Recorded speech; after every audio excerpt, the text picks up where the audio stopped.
Audio book gang में आपका स्वागत है। वो जगह जहां शब्द जिंदा होते हैं और कहानियां कानों के रास्ते दिल तक जाती है। यहाँ हर किताब एक अनुभव है। पढ़ो नहीं, बस सुनो और महसूस करो। आज हम बात करने वाले हैं the power of mental discipline by यन टू हाउस की बुक के बारे में। अंशुल की जिंदगी बस ठीक ठाक चल रही थी, न ज्यादा बुरी न ज्यादा अच्छी। हर मंडे को वह खुद से वादा करता कि इस हफ्ते जिम जाएगा, जंक फूड छोड़ेगा और फाइनली उस ऑनलाइन कोर्स को खत्म करेगा जो पिछले 9 महीनों से पेंडिंग था। लेकिन हफ्ता गुजरते ही सब फिर से वही ढर्रा पकड़ लेता। एक्साइटमेंट खत्म, मोटिवेशन गायब और एक्सक्यूज रेडी। एक दिन लेट नाइट यूट्यूब पर किताब मंगवा ली। रात के 11 बज रहे थे। अंशुल बेड पर लेटा था और उसके हाथ में वह नई किताब थी। उसने पहला चैप्टर खोला, understand the importance of will power. शुरुआत में ही ऑथर ने लिखा था, will power is the bridge between your dreams and reality. यह लाइन अंशुल के दिमाग में अटक गई। उसे अचानक अपने अधूरे गोल्स याद आ गए। जिम मेंबरशिप जो सिर्फ कार्ड में थी, वह किताबें जो उसने खरीदी तो थी लेकिन कभी पढ़ी नहीं, और वह कोडिंग प्रोजेक्ट जिसे हर वीकेंड पर शुरू करने की सोचता था। लेकिन 3 दिन बाद मोटिवेशन खत्म क्यों हो जाता था? शायद इसलिए क्योंकि उसने कभी डिसिप्लिन और विल पावर पर ध्यान ही नहीं दिया था। ऑथर ने एक इंटरेस्टिंग पॉइंट बताया, हमारा दिमाग हमेशा आसान रास्ता चुनता है। जब भी कोई मुश्किल टास्क आता है, हमारा सबकॉन्शियस माइंड हमें कन्विंसिबल को अपने हर प्रोक्रेस्टिनेशन मोमेंट की याद आने लगी। आज बहुत थक गया हूं, कल से वर्कआउट पक्का, जेरेनिया बस एक एपिसोड और फिर सो जाऊंगा। और फिर वो एक एपिसोड कभी एक ही नहीं रहता था। टेहस्की ने बताया कि स्ट्रांग विल पावर डेवलप करने के लिए छोटे छोटे स्टेप्स लेने होते हैं। जैसे अगर कोई एकदम से जिम जाने का प्लान बनाता है और सोचता है कि रोज 2 घंटे वर्कआउट करेगा, तो उसका फेल होना तय है। इंस्टेड उसे पहले बस 5 मिनट वर्कआउट से शुरुआत करनी चाहिए। यह बात अंशुल को हिट कर गई।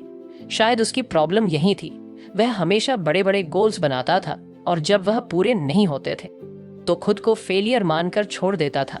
अंशुल ने उसी वक्त एक प्लान बनाया। अब वह अनरियलिस्टिक गोल्स नहीं बनाएगा।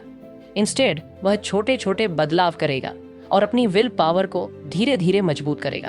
सबसे पहले उसने डिसाइड किया कि वह सिर्फ 5 मिनट का वर्कआउट करेगा, बस 5 मिनट, और अगर उसका मन करे तो ज्यादा करेगा, लेकिन मिनिमम 5 मिनट कंपल्सरी होंगे। अगली सुबह अलार्म बजा और हमेशा की तरह स्नूजर का मन हुआ, लेकिन इस बार अंशुल ने खुद को चैलेंज दिया। 5 मिनट वो उठा, कुछ स्ट्रेच किया और एक शॉर्ट वर्कआउट कर लिया। सरप्राइजिंगली उसे अच्छा फील हुआ। यह तो बहुत आसान था। दिन भर उसके मन में वही कॉन्सेप्ट घूमता रहा। विल पावर एक मसल की तरह है। जैसे जिम में मसल्स बिल्ड होती हैं, वैसे ही अगर रोज कुछ कुछ विल पावर यूज की जाए तो वह भी स्ट्रांग होगी। उसने डिसाइड किया कि अब वह हर छोटी चीज में अपनी विल पावर ट्रेन करेगा। फोन पर स्क्रॉलिंग करने का मन हुआ, 5 मिनट वेट करेगा। जंक फूड खाने का मन हुआ, पहले 1 गिलास पानी पिएगा। नॉर्मली अंशुल बिना सोचे हाँ कह देता था, लेकिन इस बार उसने पॉज लिया। उसे पता था कि लेट नाइट पार्टी का मतलब होगा अगले दिन पूरा वेस्ट और फिर सेम सोक्शी। उसने खुद से पूछा, क्या मैं सच में यह करना चाहता हूं या यह बस मेरी ओल्ड है बिट्स का असर है? उसने दोस्तों को पोलाइट मना कर दिया।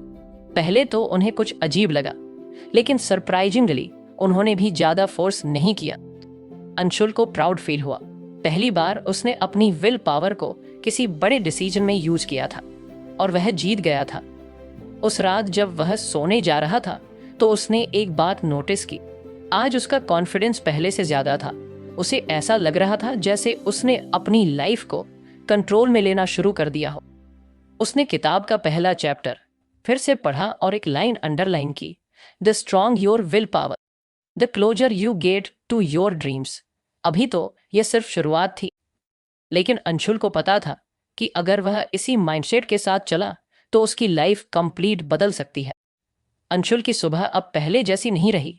जहां पहले वह अलार्म बंद करके फिर सो जाता था, अब वह तुरंत उठकर 5 मिनट का वर्कआउट कर रहा था। यह छोटा सा बदलाव उसकी विल पावर को धीरे धीरे स्ट्रांग बना रहा था। लेकिन एक चीज अभी भी बाकी थी। उसकी बैड है बिट्स किताब के अगले चैप्टर में लिखा था, you don't eliminate bad habits, you replace them with good ones. अगर आपको हमारी फ्री समरी अच्छी लगती है तो आप हमारे चैनल को सब्सक्राइब कर सकते हैं, हमारी मेंबरशिप खरीद सकते हैं या हमें यूपीआई के थ्रू सपोर्ट कर सकते हैं। अब समरी पर वापस चलते हैं। यह लाइन पढ़ते ही अंशुल को अपने कई पुराने पैटर्न्स याद आ गए। Unhealthy eating, social media addiction और प्रोक्रेस्टिनेशन।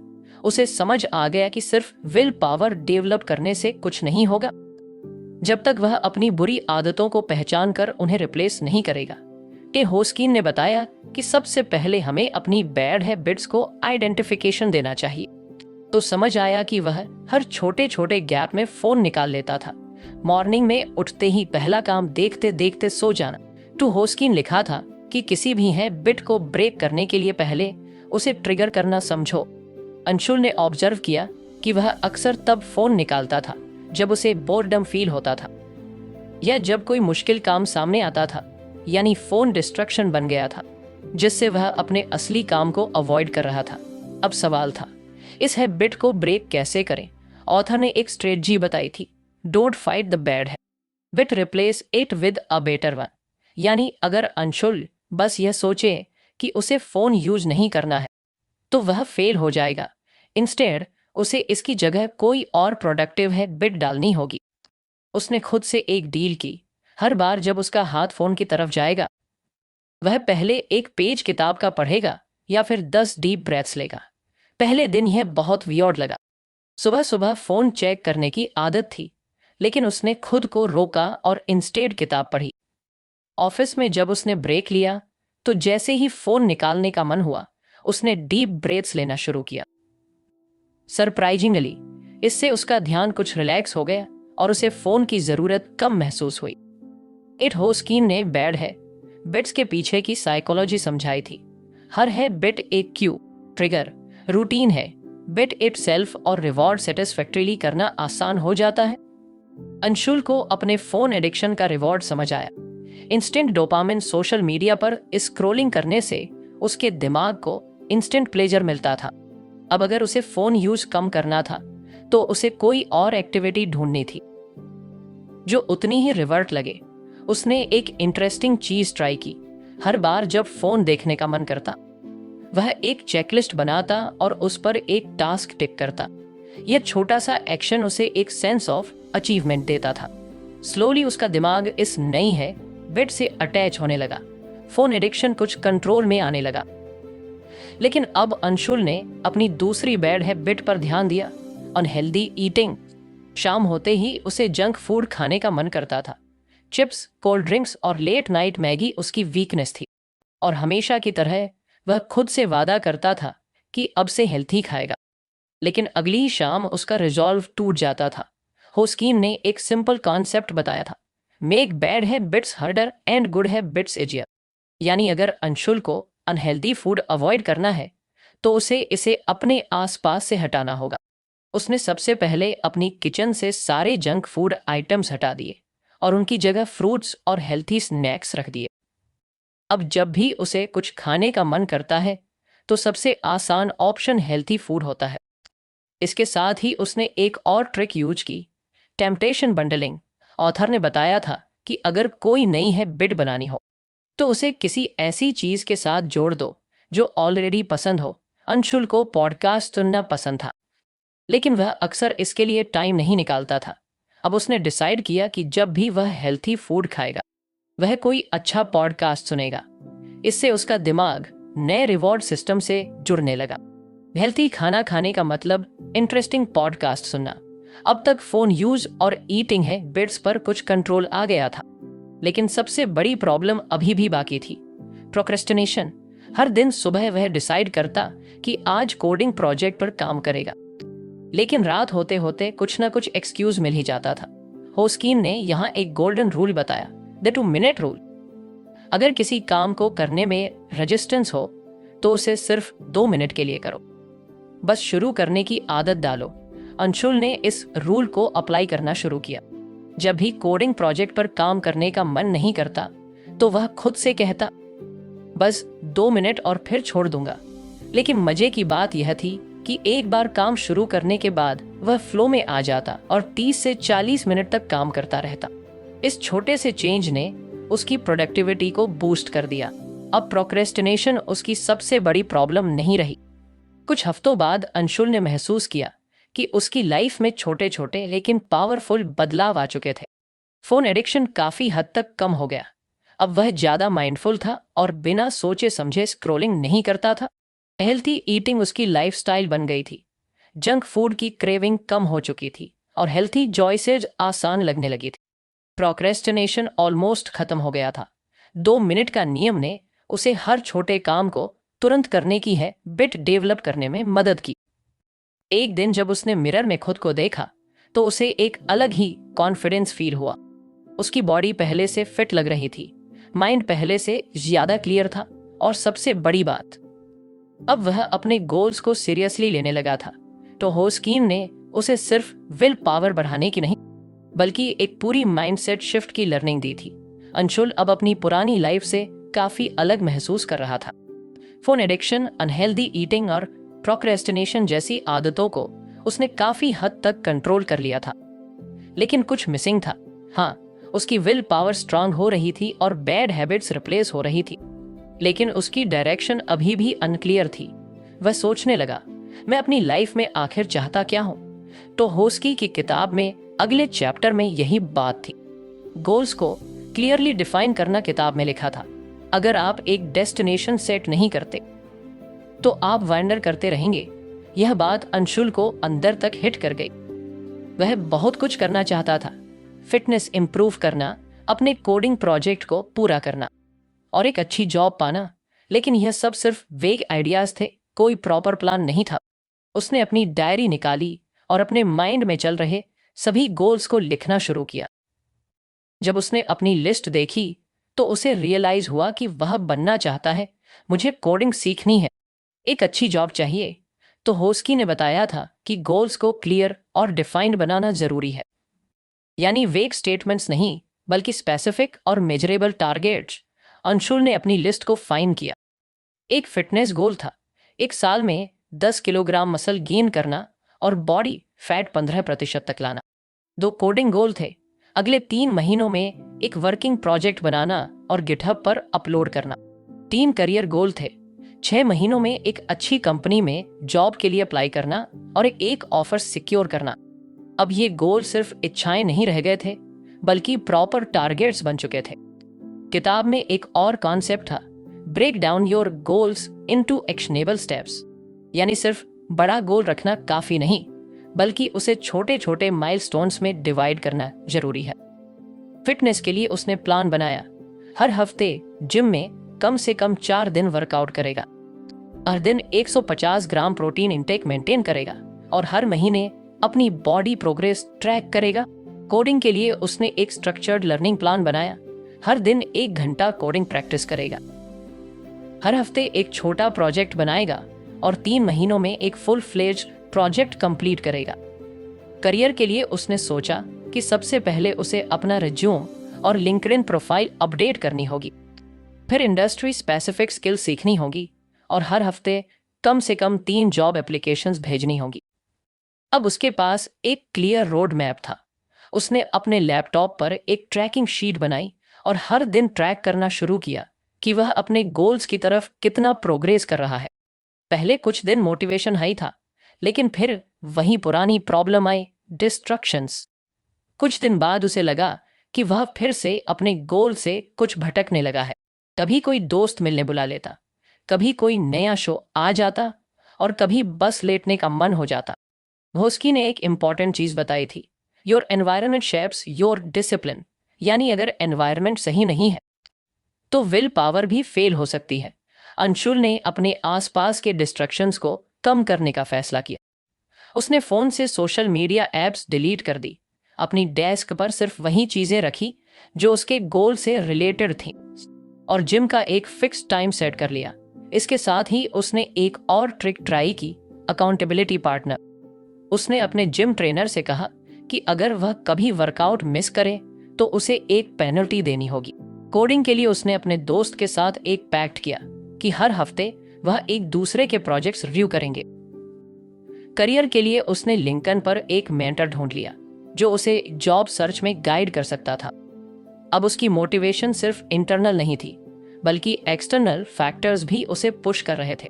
धीरे धीरे चीजें बदलने लगी। पहले जिस कोडिंग प्रोजेक्ट को वह बार बार डिले कर रहा था, अब उस पर प्रोग्रेस होने लगी थी। उसका जिम कंसिस्टेंसी बढ़ गई थी और वह फिजिकल ट्रांसफॉर्मेशन भी नोटिस करने लगा था। जॉब सर्च भी अब पैसिव नहीं थी। हर हफ्ते इंटरव्यूज लाइंड अप होने लगे थे। लेकिन एक दिन कुछ ऐसा हुआ जिसने उसे फिर से चैलेंज कर दिया। अंशुल को एक रिजेक्शन ईमेल मिला। जिस ड्रीम कंपनी में अप्लाई करना चाहता था, वहां से उसे जवाब आया कि उसकी स्किल्स अभी उस लेवल की नहीं है। पहले तो उसे फ्रस्ट्रेशन हुई, लेकिन फिर उसने किताब में पढ़ी एक बात याद की, failures are feedback, use them to refine your approach. उसने अपनी जॉब एप्लीकेशंस को एनालाइज किया और देखा कि शायद उसे कुछ एक्स्ट्रा स्किल्स सीखने की जरूरत है। उसने अपने रोड मैप में कुछ चेंजेस की। अब हर दिन जॉब एप्लीकेशंस के साथ साथ एक नई स्किल भी सीखेगा जो उसकी फील्ड में डिमांड में है। 2 महीने बाद उसे एक और कंपनी से इंटरव्यू कॉल आया। इस बार उसने अपने प्रिपरेशन में कोई कमी नहीं छोड़ी और फाइनली उसे जॉब ऑफर मिल गया। जब उसने अपने उस रिजेक्शन ईमेल को दोबारा देखा तो उसे एहसास हुआ कि अगर वह उस रिजेक्शन से डर जाता और हार मान लेता तो शायद आज यह अचीवमेंट नहीं होती। और होस्कीम ने सही कहा था, clear goals don't just give you direction, they give you resilience. अब अंशुल की लाइफ में एक नई क्लैरिटी थी। उसे पता था कि वह क्या चाहता है और कैसे उसे हासिल करना है। और सबसे बड़ी बात, अब वह अपने गोल्स को सिर्फ सोच नहीं रहा था, बल्कि उन पर एक्शन भी ले रहा था। अभी तक उसने काफी प्रोग्रेस की थी, लेकिन उसे पता था कि यह सिर्फ शुरुआत थी। अंशुल की जिंदगी में अब पहले से काफी बदलाव आ चुका था। उसकी बैड हैबिट्स धीरे धीरे कंट्रोल में आ रही थी। गोल्स अब सिर्फ ख्याल नहीं, बल्कि एक्शन में बदल चुके थे और उसकी प्रोडक्टिविटी भी बढ़ रही थी। लेकिन एक चैलेंज अभी भी बाकी था, उसकी इमोशंस पर कंट्रोल। जब भी कुछ गलत होता या कोई अनएक्सपेक्टेड प्रॉब्लम आती, वह जल्दी अपसेट हो जाता था। कभी फ्रस्ट्रेशन में वर्कआउट स्किप कर देता, कभी कोडिंग में कोई एरर आ जाता तो पूरा दिन खराब मान लेता, और कभी छोटी छोटी बातों पर गुस्सा करके खुद को ही डिमोटिवेट कर लेता। एड होस्कीन ने एक इंटरेस्टिंग लाइन लिखी थी, your emotions can be your greatest enemy और योर स्ट्रॉन्गेस्ट एला, the choice is yours. Anshul ने सोचा, शायद यही वह मिसिंग पीस है जो मुझे अपनी ग्रोथ को अगले लेवल तक ले जाने के लिए चाहिए। किताब में सबसे पहले बताया गया था कि इमोशनल कंट्रोल का मतलब इमोशंस को सप्रे करना नहीं होता, बल्कि उन्हें समझना और सही तरीके से हैंडल करना होता है। अंशुल ने अपनी इमोशंस को ऑब्जर्व करना शुरू किया। उसने एक दिन अपनी डायरी में लिखा, आज जब कोडिंग में एक बग आया तो मुझे बहुत इरिटेशन हुई और मैंने 30 मिनट सिर्फ फ्रस्ट्रेशन में वेस्ट कर दिए। फिर उसने एनालाइज किया कि जब भी कोई अनएक्सपेक्टेड चीज होती है, उसकी पहली रिएक्शन इम्पल्सिव होती है, या तो गुस्सा या फ्रस्ट्रेशन या फिर डिमोटिवेशन। और हस्कीन ने बताया था कि इमोशंस को कंट्रोल करने के लिए सबसे पहला स्टेप है पॉज एंड आइडेंटिफिकेशन। अब जब भी अंशुल को गुस्सा या फ्रस्ट्रेशन फील होती, वह रिएक्ट करने से पहले पॉज लेता और खुद से पूछता, मुझे अभी क्या फील हो रहा है और फिर क्या यह रिएक्शन लॉजिकल है।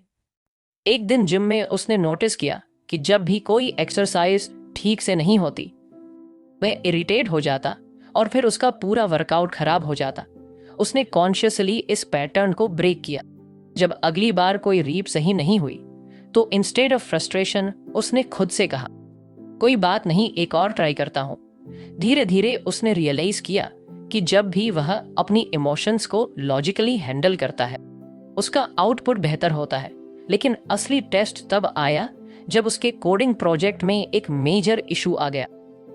3 घंटे तक कोशिश करने के बाद भी बग फिक्स नहीं हुआ और अंशुल का फ्रस्ट्रेशन लेवल पीक पर था।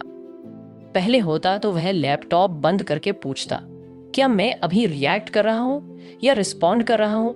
रिएक्ट करने का मतलब था गुस्से में काम छोड़ देना, लेकिन रिस्पॉन्ड करने का मतलब था लॉजिकली सॉल्यूशन खोजना। उसने YouTube पर एक पर्सनल पर्सपेक्टिव वीडियो देखा। एक दिन जब अंशुल का एक दोस्त उसके साथ रूड तरीके से बात कर रहा था, तो पहले तो उसका इमीडिएट रिएक्शन था कि वह भी उसी टोन में जवाब दे। लेकिन उसने पॉज लिया और खुद को आउटसाइडर की तरह देखने की कोशिश की। उसने सोचा, क्या यह सिचुएशन वाकई इतनी बड़ी है कि मुझे रिएक्ट करना चाहिए? उसने कामली रिस्पॉन्ड किया और कुछ देर बाद उसका दोस्त खुद ही अपॉलॉजी करने लगा।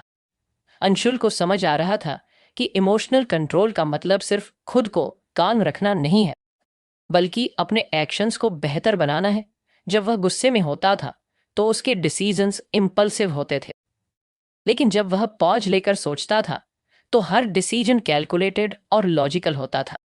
इट हस्की ने बताया था कि इमोशनल कंट्रोल का सबसे बड़ा फायदा यही होता है। It helps you stay on track even in difficult situations. Anshul ने अपनी इमोशनल रेसिलियंस को और मजबूत करने के लिए एक नई हैबिट डेवलप की, जर्नलिंग। हर दिन रात को वह अपनी इमोशंस को एनालाइज करता। अगर किसी सिचुएशन में उसने गलत रिएक्ट किया तो वह लिखता कि अगली बार उसे कैसे बेहतर हैंडल करना है। धीरे धीरे उसकी सेल्फ अवेयरनेस बढ़ने लगी। एक दिन ऑफिस में उसे एक बड़ा चैलेंज मिला। एक अर्जेंट प्रोजेक्ट पर काम करना था और डेडलाइन बहुत टाइट थी। पहले होता तो वह स्ट्रेस में आ जाता और पैनिक मोड में चला जाता, लेकिन अब उसने डीप ब्रीथिंग की, काल्म होकर प्रायोरिटी लिस्ट बनाई और एक एक स्टेप सॉल्व करता गया। अंत में ना सिर्फ उसने प्रोजेक्ट पूरा किया, बल्कि टीम ने उसकी एफिशिएंसी की भी तारीफ की। अब अंशुल को इमोशनल कंट्रोल का असली पावर समझ आ चुका था। वह जानता था कि इमोशंस कभी भी कंप्लीट कंट्रोल नहीं किए जा सकते, लेकिन उन्हें मैनेज करना और सही डायरेक्शन में चैनल करना पॉसिबल है। अंशुल ने अपनी इमोशंस को कंट्रोल करना सीख लिया था, लेकिन एक और चैलेंज ऐसा था जो बार बार उसके रास्ते में आ जाता, प्रोक्रेस्टिनेशन। हर सुबह जब वह उठता तो उसके पास पूरे दिन के लिए एक परफेक्ट प्लान होता। जिम जाना, कोडिंग पर काम करना, जॉब रिलेटेड रिसर्च करना और रात को प्रोडक्टिव रीडिंग करना। लेकिन अक्सर ऐसा होता कि वह इन कामों को टाल देता। आज कुछ थकान है, कल से पक्का, अभी कुछ आराम कर लेता हूँ, फिर शुरू करता हूँ, बस 5 minute. Minds way of avoiding discomfort. यह बात अंशुल को पूरी तरह से रिलेटेबल लगी। उसे कोडिंग पसंद थी, उसे अपने गोल्स अचीव करना भी अच्छा लगता था, लेकिन जैसे ही किसी काम में कुछ भी कॉम्प्लेक्टेड होता, तुरंत डिस्ट्रैक्टर लगता। उसने किताब में बताया गया पहले स्टेप फॉलो किया, आइडेंटिफिकेशन, तो उसे लगता कि यह बहुत हार्ड है और वह इसे बाद में करने का सोचता। होस्की ने एक सिंपल सोल्यूशन बताया था, break big tasks into smaller manageable steps. अब जब भी कोई बड़ा टास्क सामने आता, अंशुल उसे छोटे छोटे पार्ट्स में डिवाइड कर देता। अगर कोई नया कोडिंग कॉन्सेप्ट समझना है तो पहले सिर्फ बेसिक डेफिनेशन पढ़ेगा, फिर एक छोटा एग्जाम्पल देखेगा और फिर प्रैक्टिस करेगा। इससे काम आसान लगने लगा। दूसरी बड़ी वजह थी instant grade for media. Boring कामों को भी एंजॉय करने लगा। एक और चीज थी जो उसकी प्रोक्रेस्टिनेशन को बढ़ा रही थी, परफेक्शनिस्ट। कई बार वह किसी काम को शुरू ही नहीं करता था, क्योंकि उसे लगता था कि अगर यह परफेक्ट नहीं हुआ तो क्या फायदा। लेकिन किताब में लिखा था, done is better than perfect. अब उसने खुद से एक नया रूल बना लिया, कोई भी काम बस शुरू करो, चाहे इम्परफेक्ट ही क्यों ना हो। इसका असर जल्दी दिखने लगा। पहले जिस कोडिंग प्रोजेक्ट को शुरू करने में हफ्तों लग जाते थे, अब उसने उसी दिन एक बेसिक वर्जन बना लिया। धीरे धीरे उसने इसे इम्प्रूव किया और आखिरकार कंप्लीट कर लिया। लेकिन फिर भी कुछ दिन ऐसे आते थे जब प्रोक्रेस्टिनेशन फिर से हावी होने लगती थी। एड होस्कीन ने इसके लिए द 5 सेकंड रूल का कॉन्सेप्ट बताया था। अगर कोई काम करने का मन नहीं कर रहा तो बस 5 से उल्टी गिनती गिनो और तुरंत एक्शन लो। एक सुबह जब जिम जाने का बिल्कुल मन नहीं था तो अंशुल ने खुद से कहा, 5 4 3 2 1, बस उठ जा। और सरप्राइजिंगली वह उठा और जिम चला गया। धीरे धीरे उसने नोटिस किया कि अब वह बिना ज्यादा सोचे एक्शन लेने लगा था। पहले जहां वह छोटी छोटी चीजों के लिए बहाने बनाता था, अब वह बिना डिले के उन्हें पूरा कर रहा था। अंशुल को अब खुद पर गर्व होने लगा था। उसने अपनी विल पावर को मजबूत किया, बैड हैबिट्स को रिप्लेस किया, क्लियर गोल्स सेट किए, इमोशंस पर कंट्रोल पाया और प्रोक्रेस्टिनेशन से भी लड़ना सीख लिया। लेकिन उसे पता था कि सफ़र अभी पूरा नहीं हुआ है। हर दिन नई चुनौतियां आती थीं और कभी कभी पुरानी आदतें फिर से उभरने की कोशिश करती थीं। एक दिन जब वह अपने कोडिंग प्रोजेक्ट पर काम कर रहा था, उसे अचानक एक थॉट आया, क्या मैं सच में बदल चुका हूं या यह बस टेम्परेरी फेज है। उसे डर लगने लगा कि कहीं यह प्रोग्रेस कुछ समय बाद खत्म ना हो जाए। एट होस्कीन ने इस बारे में किताब में लिखा था, sustainable growth build on consistency not intensity. यानी अगर बदलाव को हमेशा के लिए अपना है तो सिर्फ टेम्परेरी मोटिवेशन से काम नहीं चलेगा। कंसिस्टेंसी ही असली गेम चेंजर होती है। अंशुल ने खुद से कमिटमेंट किया, अब से हर दिन अपने गोल्स के लिए कुछ ना कुछ जरूर करूंगा, चाहे कितना भी छोटा क्यों ना हो। इसके लिए उसने एक हेल्थी बिट ट्रैकर बनाना शुरू किया, एक सिंपल कैलेंडर जहां हर दिन वह अपनी हेल्थी बिट को मार्क करता। जिम जाना, कोडिंग प्रैक्टिस करना और सेल्फ इंप्रूवमेंट एक्टिविटीज में हिस्सा लेना। जब उसने देखा कि उसकी प्रोग्रेस विजुअली ट्रैक हो रही है तो उसका मोटिवेशन और बढ़ गया। लेकिन असली टेस्ट तब आया जब उसकी जॉब में वर्क प्रेशर बढ़ गया। डेडलाइंस, लॉन्ग मीटिंग्स और कांस्टेंट स्ट्रेस की वजह से उसकी डेली रूटीन डिस्टर्ब होने लगी। पहले होता तो वह इस बहाने अपनी हेल्थी बिट को मार्क करने से बच जाता, बिट्स छोड़ देता। लेकिन उसने पॉज लिया और सोचा, क्या मैं अपनी प्रायोरिटी भूल रहा हूं। टेहस्की ने किताब में एक पावरफुल लाइन लिखी थी, जब जीवन में हड़बड़ी होती है तो अपने नॉन नेगोशिएबल्स में आड़े तिरछे हो जाए। अंशुल के लिए जिम, लर्निंग और मेंटल क्लैरिटी उसकी नॉन नेगोशिएबल थी। अब चाहे दिन कितना भी स्ट्रेसफुल हो, वह इन्हें मिस नहीं करता था। अगर पूरा वर्कआउट पॉसिबल नहीं था तो कम से कम 10 मिनट का स्ट्रेचिंग कर लेता। अगर पूरा कोडिंग सेशन नहीं कर सकता था तो एक छोटा सा कोड स्निप ही लिख लेता। इस अप्रोच ने उसे हमेशा ऑन ट्रैक रखा। धीरे धीरे उसकी मेहनत रंग लाने लगी। कोडिंग में उसकी स्किल्स इतनी इंप्रूव हो गई कि उसे एक बड़ी कंपनी से जॉब ऑफर मिल गया। उसके फिटनेस गोल्स भी अब रियलिटी बन चुके थे। पहले से ज्यादा कॉन्फिडेंट, ज्यादा एनर्जेटिक और ज्यादा डिसिप्लिन। एक दिन जब वह मिरर के सामने खड़ा हुआ तो उसे अपना रिफ्लेक्शन देखकर एक अजीब सा सेटिस्फैक्शन महसूस हुआ। यह वही इंसान था जो कभी अपने फोन एडिक्शन से लेजनेवा की जरूरत नहीं थी, क्योंकि वह खुद अपनी सबसे बड़ी इंस्पिरेशन बन चुका था। अंशुल जानता था कि यह सफर यहीं खत्म नहीं होता। जिंदगी में हर दिन नई चैलेंज आएंगे, लेकिन अब उसके पास वह टूल्स थे जिनसे वह हर मुश्किल को पार कर सकता था। उसने अपनी डायरी में आखिरी बार एक चीज लिखी, discipline is a one time achievement, it's a life long practice. Anshul की जिंदगी एक समय पर बिना किसी दिशा के चल रही थी। हर दिन वही पुरानी आदतें, वही टाल मटोल और वही अधूरे सपने। लेकिन जब उसने the power of mental discipline किताब पढ़नी शुरू की तो उसे एहसास हुआ कि असली बदलाव बाहर से नहीं, अंदर से आता है। पहला सबक था विल पावर का महत्व।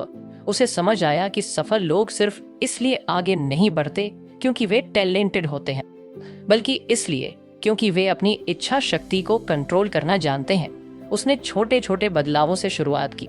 फोन की जगह किताबें पढ़ना, जिम के लिए हर दिन खुद को 5 मिनट का चैलेंज देना और अपने हर एक्शन को अवेयरनेस के साथ लेना। धीरे धीरे उसकी विल पावर एक मसल की तरह मजबूत होने लगी। फिर उसने अपनी बैड हैबिट्स को पहचानने और उन्हें नई आदतों से बदलने का काम शुरू किया। सोशल मीडिया एडिक्शन और अनहेल्दी ईटिंग जैसी आदतें जो उसकी प्रगति को रोक रही थीं, उन्हें उसने नए पैटर्न से रिप्लेस किया। हर बार जब उसका मन फोन उठाने का होता तो वह पहले एक पेज पढ़ने का नियम बना लेता। जंक फूड को हटाकर हेल्थी स्नैक्स को अपनी रोजमर्रा की जिंदगी का हिस्सा बना लिया। वह समझ चुका था कि आदतें अचानक नहीं बदलती, लेकिन सही एनवायरनमेंट और लगातार कोशिश से धीरे धीरे शिफ्ट हो जाती है। इसके बाद उसने सीखा कि गोल्स को सिर्फ सोचना काफी नहीं, बल्कि उन्हें स्पष्ट और मेजरेबल बनाना जरूरी है। पहले वह सोचता था कि उसे फिट होना है, लेकिन अब उसने तय किया कि वह 1 साल में 10 किलो मसल गेन करेगा। वह कोडिंग सीखना चाहता था, लेकिन अब उसने एक रोड मैप बनाया कि हर दिन कितने घंटे प्रैक्टिस करेगा। क्लियर गोल्स ने उसे सही दिशा दी और अब वह डिस्ट्रैक्शंस में उलझने की बजाय अपने लक्ष्य पर फोकस करने लगा। लेकिन आगे बढ़ते हुए उसे एहसास हुआ कि सिर्फ प्लानिंग ही काफ़ी नहीं है, इमोशंस पर कंट्रोल होना भी ज़रूरी है। छोटी छोटी असफलताएं पहले उसे परेशान कर देती थीं। अगर कोई कोडिंग बग फिक्स नहीं होता या कोई वर्कआउट अच्छा नहीं जाता तो वह खुद को डिमोटिवेट कर लेता। लेकिन अब उसने हर चैलेंज को एक नया एक्सपेरिमेंट मानना शुरू किया। उसने डीप ब्रीदिंग और जर्नलिंग जैसी टेक्निक्स अपनाए ताकि वह अपनी भावनाओं को समझ सके और इम्पल्स रिएक्शन से बच सके। जब उसने खुद को काल्म और कंपोज्ड रखना सीख लिया तो उसके डिसीजंस भी ज्यादा लॉजिकल और इफेक्टिव हो गए। लेकिन सबसे बड़ी समस्या जिससे उसे लड़ना था वह थी प्रोक्रेस्टिनेशन। वह हमेशा काम को कल पर टाल देता था, चाहे वह कोडिंग हो, जिम हो या जॉब एप्लीकेशंस। किताब ने उसे सिखाया कि प्रोक्रेस्टिनेशन को हराने का तरीका छोटे और कंसिस्टेंट एक्शंस है। उसने 2 मिनट का नियम अपनाया। अगर कोई काम बड़ा और मुश्किल लग रहा है तो बस 2 मिनट के लिए उसे करना शुरू करो। यह छोटी सी ट्रिक उसके लिए गेम चेंजर साबित हुई। पहले वह जिस काम को हफ्तों तक टाल देता था अब वह उसे उसी वक्त शुरू कर देता था। धीरे धीरे उसकी जिंदगी पूरी तरह बदलने लगी। अब वह सिर्फ सोचा नहीं करता था बल्कि एक्शन लेता था। उसकी बॉडी पहले से फिट हो गई थी। उसका कोडिंग प्रोजेक्ट अब रियलिटी बन चुका था। और सबसे बड़ी बात, उसे अपने ड्रीम जॉब का ऑफर मिल गया था। आज जब वह खुद को देखता है तो उसे एहसास होता है कि बदलाव ओवरनाइट नहीं आता, लेकिन अगर इंसान अपनी विल पावर को मजबूत करे, बुरी आदतों को छोड़े, क्लियर गोल सेट करे, इमोशंस को कंट्रोल में रखें और प्रोक्रेस्टिनेशन से लड़ें, तो वह खुद की सबसे बेहतरीन वर्जन बन सकता है। अंशुल अब जान चुका था कि असली सफलता सिर्फ एक मंजिल नहीं बल्कि लाइफ लॉन्ग डिसिप्लिन का नतीजा है। यदि इस कहानी ने आपके हृदय को छू लिया हो तो ऑडियो बुक गैंग का हिस्सा बनिए। सब्सक्राइब करें, फॉलो करें और इसे अपने प्रियजनों के साथ साझा करें, क्योंकि अगली बार हम शब्दों की ऐसी दुनिया लाएंगे जो आपकी सोच को एक नई दिशा दे सकती है। जय हो। Ande ikke hi. Aha, Eamande. Och sen uppsägs så bort så med och styr ordna.